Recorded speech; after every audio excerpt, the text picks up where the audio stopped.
Namaste,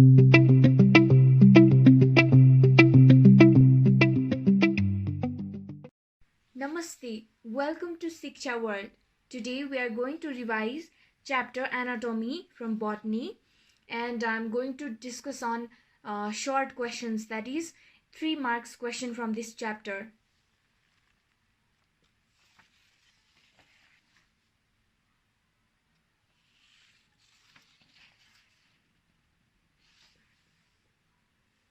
Define permanent tissue and discuss the structure and function of simple permanent tissue in detail. यो चाहिँ as a whole हैन तीनटै simple permanent तीनटै टिस्युहरू चाहिँ एकैचोटि long क्वेसनमा पनि सोध्न सक्छ अथवा डिफ्रेन्ट प्यारेन्काइमा स्क्लेरेन्काइमा कोर्नेन्काइमा छुट्टै छुट्टै पनि सोध्न सक्छ. Okay, so permanent tissue is composed of cells which have lost the power of division. It is of 3 types: simple permanent tissue, complex permanent tissue, and special tissue. So permanent tissue भनेको चाहिँ कस्तो सेल्सहरूले बनेको हुन्छ भने जुन सेल्सहरूले चाहिँ आफ्नो division पावर्सहरू lost भएको हुन्छ हैन.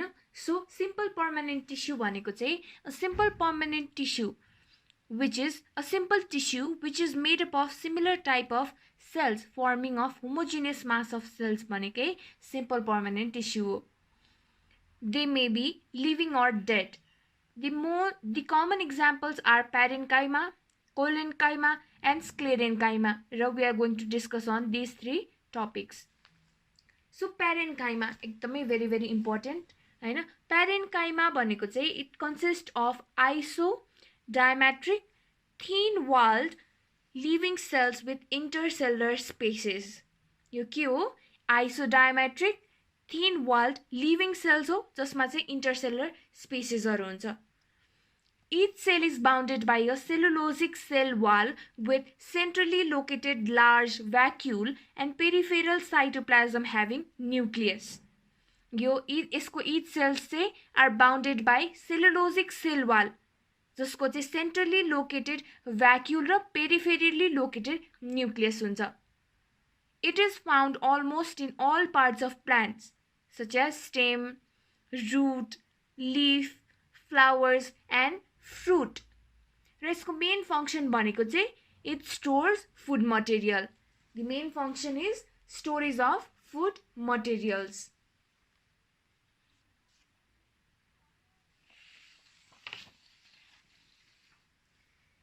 Next is collenchyma. त्यो भन्दा अगाडि parenchyma को. Parenchymatous tissue को transverse section चाहिँ यस्तो हुन्छ. So transverse section मा के छ त? This cell wall, यो dot cytoplasm, यो black color को large vacuole, sorry this यो बिचको यो gap जस्तो बिचको void place is vacuole, यो black color को is nucleus, and यो बिचको space भनेको intercellular spaces.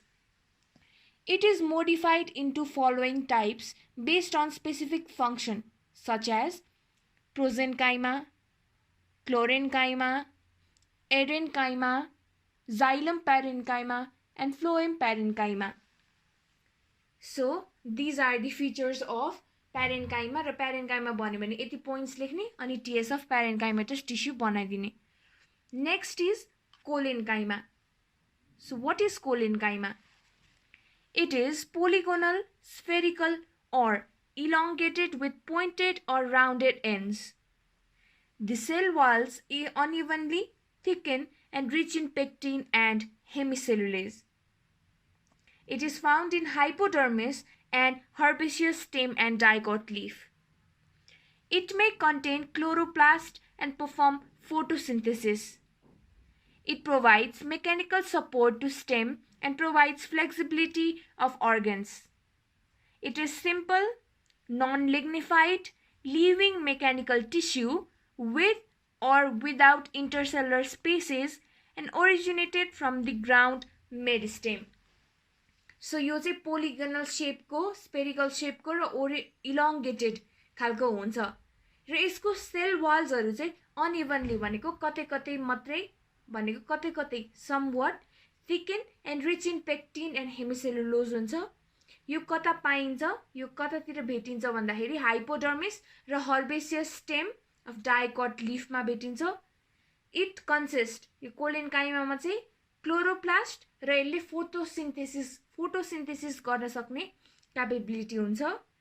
यसले के गर्छ, मेकानिकल सपोर्ट दिन्छ स्टेमलाई र अदर अर्गन्सलाई फ्लेक्सिबिलिटी पनि दिने काम गर्छ। यो कस्तो खालको हो त, सिम्पल नन लिग्निफाइड र लिभिङ मेकानिकल टिस्यु हो, जसमा चाहिँ इन्टरसेलुलर स्पेस हुन पनि सक्छ, नहुन सक्छ र ग्राउन्ड मेरिस्टेमबाट ओरिजिनेट भएको हुन्छ। यो चाहिँ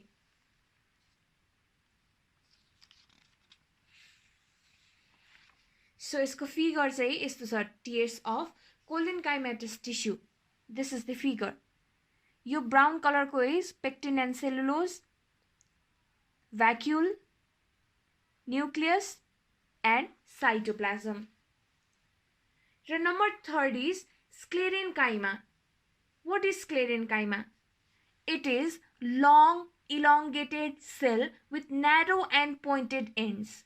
यो चाहिँ लामो elongated र narrow and pointed ends हुन्छ।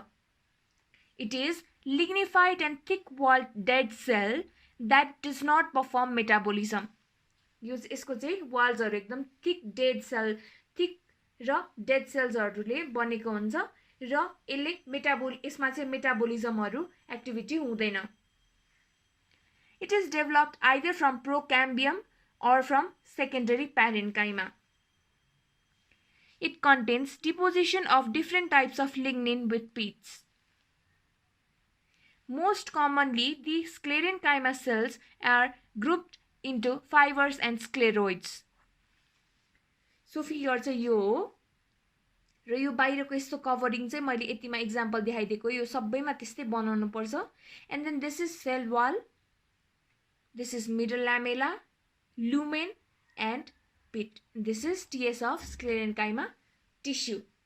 So these 3 are very very important.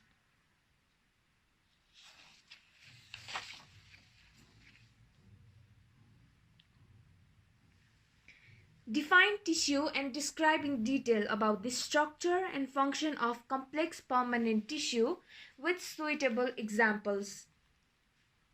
So tissue भनेको चाहिँ के हो त? Tissue is a group of similar or dissimilar cells having common origin, similar structure and common methods of development as well as similar set of function. यो चाहिँ यस्तो group of cells हो जसको चाहिँ सिमिलर पनि हुन सक्छ और डिसिमिलर पनि हुन सक्छ। यसको ओरिजिन चाहिँ सिमिलर पनि हुन सक्छ, डिसिमिलर पनि हुन सक्छ र स्ट्रक्चर अनि सेट अफ फंक्शन चाहिँ सिमिलर हुन्छ। In plants 2 type of tissue are found, known as meristematic tissue र अर्को पर्मानेन्ट टिस्यू। र यो चाहिँ मोनोकट स्टेम। मोनोकट स्टेम को figure, this is cuticle, epidermis, sclerenchymatous और हाइपोडर्मिस, ग्राउन्ड टिस्यू, त्यो यस्तो लाइन लाइन खालको यो ब्ल्याक कलर को crushed phloem, this is phloem, sclerenchymatous bundle sheath, eyes खालको metaxylem, this is protoxylem, this green is xylem parenchyma and this is water cavity.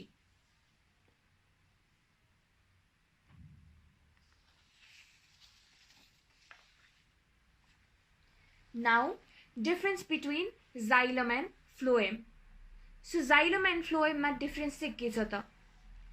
Xylem is usually found towards inner side of the plant. Xylem भनेको mostly they are found in the inner side of the plant, whereas phloem भनेको usually situated towards outer side of the plants.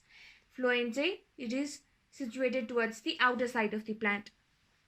Xylem, the conducting cells are dead. Xylem मा conducting cells are सबै dead हुन्छ भने phloem मा conducting cells are living. Xylem ma it conducts water and minerals, phloem ma it conducts organ food. Xylem, it consists of 4 elements: tracheids, vessel, fibers, and parenchyma. Whereas in phloem, it contains 4 elements: sieve element, companion cell, fibers, and parenchyma. Conducting elements are lignified. Here conducting elements are non-lignified. So these are the differences between xylem and phloem.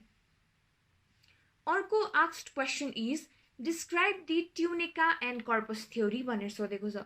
So what is tunica and corpus theory? According to this theory, short apex is dome shaped, is outlined and protected by young self called leaf primordial. It has 2 parts: outer mantle like tunica and inner mass of cells called corpus. Cells of tunica are smaller. They undergo anticlinal divisions and form protoderm, which later differentiates into epidermis. Cells of corpus are comparatively larger. They divide in all the planes and form ground meristem and procambium. This theory is only applicable for differentiation of shoot apex. यो theoryले चाहिँ के भन्दो रहेछ भन्दाखेरि, यो first of all, यो theory, it is only applicable for differentiation of shoot apex. र यसमा चाहिँ cells of tunica कस्तो हुन्छ र cells of corpus कस्तो हुन्छ भनेको छ. Cells of tunica चाहिँ सानो अनि they undergo anticlinal divisions and form protoderm, जुन चाहिँ later गएर epidermis बन्छ. Whereas cells of corpus चाहिँ relatively larger हुन्छ र they divide in all the planes and form ground meristem. So माथिको cells of tunica चाहिँ later गएर differentiate into epidermis.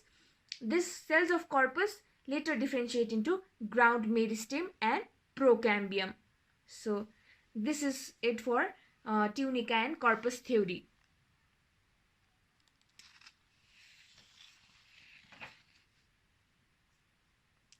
Now, structure and function of conjoint vascular bundle.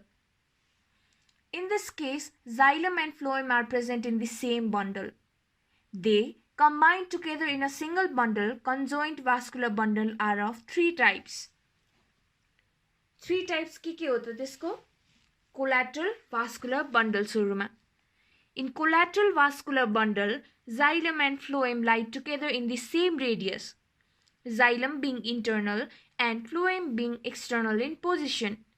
In this case, the phloem occurs on the outside, one side of the xylem strand. In the dicot stem, the collateral vascular bundle contains a stripe of cambium between xylem and phloem. Such vascular bundles are called open vascular bundles. However, the cambium stripe is not found in vascular bundle of monocot stem. Thus, the vascular bundle in dicot stem is conjoint, collateral, and open, and in monocot stem is conjoint, collateral, and closed. So, collateral vascular bundle मा चाहिँ के हुँदो रहेछ भन्दाखेरि xylem र phloem एउटै रेडियसमा लाई गर्दो रहेछ र xylem चाहिँ internal and phloem चाहिँ external in position हुँदो रहेछ र monocot stem र dicot stem मा different arrangement हुँदो रहेछ. dicot stem मा vascular bundle कस्तो हुन्छ? conjoint, collateral र open हुन्छ भने monocot stem मा चाहिँ conjoint, collateral र closed हुँदो रहेछ. Next is bicollateral vascular bundle. Phloem is present on both outer and inner side of xylem.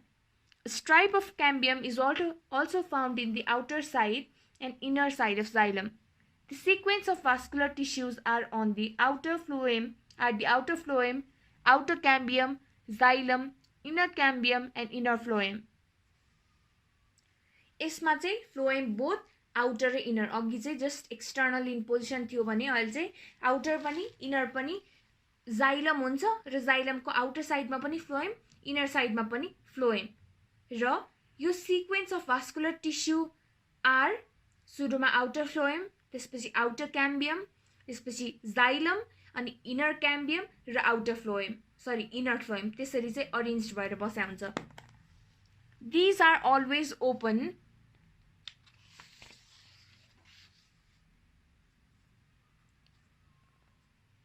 So bicollateral vascular bundle चाहिँ जहिले ओपन हुन्छ, क्लोज्ड हुँदैन. अघि जस्तो मोनोकट स्टेममा क्लोज्ड भएको थियो तर यसमा these are always open. Next is concentric vascular bundle. In this case, one kind of vascular tissue, xylem and phloem, completely encircles the other form from all sides. Concentric vascular bundles are of two types. Concentric vascular bundle चाहिँ दुईटा टाइपको हुन्छ. एउटा एम्फीभेसल, अर्को एम्फिक्रिबल. So एम्फीभेसल भनेको चाहिँ when phloem lies in the center and the xylem completely surrounds the phloem, such vascular bundle are known as एम्फीभेसल. सजिलो छ. के हुँदो रहेछ? फ्लोएम चाहिँ जस्ट सेन्टरमा हुन्छ र त्यसलाई वरिपरि सबै जाइलमले सराउन्ड गरेको छ भने त्यस्तो भास्कुलर बन्डललाई चाहिँ एम्फीभेसल भनिन्छ. र it is found in Dracaena, Yucca and other monocot and some dicot. भने एम्फिक्रिबल भनेको चाहिँ when xylem lies in the center and phloem completely surrounds the xylem, such vascular bundles are called amphicribal. ठ्याक्कै opposite. It is found in ferns. Such vascular bundles are always closed. यसको vascular bundle चाहिँ always closed हुन्छ. So this is figure for collateral, bicollateral र concentric. यो figure एकदमै important छ. कोलाट्रलमा चाहिँ phloem, xylem, cambium, यो closed र open. And bicollateral मा outer phloem, त्यसपछि outer cambium, मैले अघि यसरी अरेन्ज हुन्छ भनेको थिएँ. outer phloem, outer cambium, xylem, inner cambium र inner phloem. र concentric मा चाहिँ एम्फीभेसल र एम्फिक्रिबल हुन्छ. एम्फीभेसल मा के छ? phloem बाहिरपट्टि छ र phloem भित्रपट्टि छ. phloem is inside and xylem is outside, whereas in amphicribal, phloem lies outside and xylem lies inside.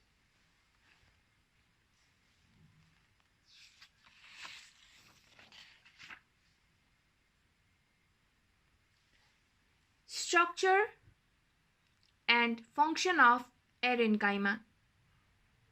Erenchyma भनेको कस्तो टिस्यु हो त?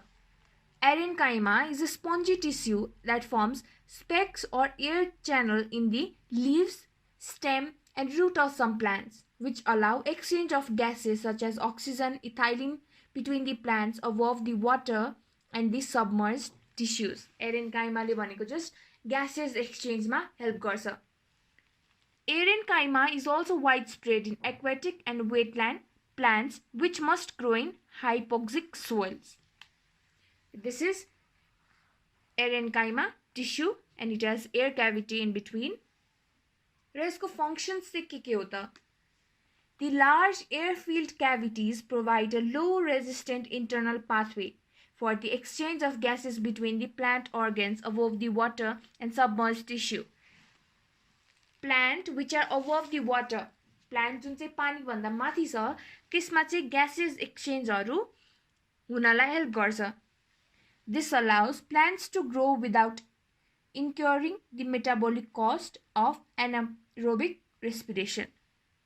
Some of the oxygen transported through the erenchyma leaks through root pores into the surrounding soil.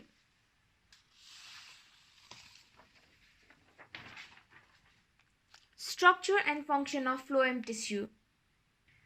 The phloem is a specialized complex permanent tissue. It is mainly concerned for the conduction to organic food synthesized by leaves to the different parts of the plant. Phloem is composed of different kinds of element. हामीले अघिदेखि भनिरहेको sieve element, companion cells, phloem fibers र phloem parenchyma. र phloem भनेको चाहिँ के रहेछ त? यसले चाहिँ अर्ग्यानिक फुड सिन्थेसाइज गर्नको लागि हैन, अर्ग्यानिक फुड सिन्थेसाइजको कन्डक्सनमा हेल्प गर्दो रहेछ. र यसको डिफरेन्ट पार्ट्सहरू sieve एलिमेन्टको काम के हो त? The conducting element of the phloem are collectively known as sieve element. जुन चाहिँ main conducting element of phloem हुन्छ त्यसलाई चाहिँ sieve element भनिन्छ. They may be segregated into the less specialized sieve cells and then make specialized sieve tube. They are elongated tube-like cells. Their walls are thin and made up of cellulose. यो चाहिँ elongated tube-like cells हुन्छ यसको सेल्सहरु चाहिँ र यसको वाल्सहरु thin and made up of cellulose. Companion cells. They are thin-walled and contain dense cytoplasm and prominent nucleus. यसको वाल्सहरु thin हुन्छ र एकदमै dense खालको cytoplasm र prominent nucleus एकदम distinctly देखिने nucleus हुन्छ. Nuclei of companion cells control the metabolic activity of sieve tube. So यसको nucleus ले चाहिँ के गर्छ metabolic activities हरु control गर्छ.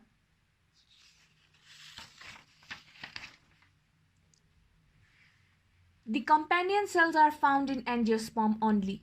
In gymnosperm, no companion cells are found, but there are some special parenchymatous cells called albuminous cells. यो companion cells भन्ने चाहिँ angiosperm मा मात्रै हुन्छ, gymnosperm मा present हुँदैन. तर gymnosperm मा त्यो present नभए पनि अर्कै specialized parenchymatous cells हरु present हुन्छ, जसलाई albuminous cells भनिन्छ. Next is phloem parenchyma. They are thin-walled living parenchymatous cells. They are absent in most of the monocots and herbaceous plant. Monocots र herbaceous plants मा mostly absent हुन्छ. The cells contain cytoplasm and nucleus. They store food material in the form of starch, fat, and other organic substances. And last is phloem fibers. Phloem fibers are made up of thick sclerenchymatous cells. In many flowering plants, fibers form a prominent part of both primary and secondary phloem. And this is figure for सबै sieve plate, sieve elements भनेको यो strand जस्तो. This is phloem, nucleus, companion cells, parenchyma plastid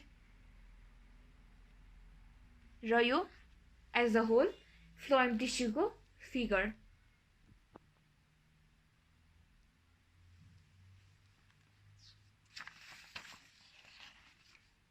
Next is what are the roles of meristem? यो पनि important छ. meristem को functions अथवा roles हरु के हो त?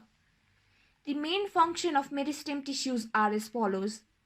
Meristematic tissues are actively dividing tissue of plant. Plant को actively dividing tissues हरु चाहिँ कुन चाहिँ रहेछ त? Meristematic tissues.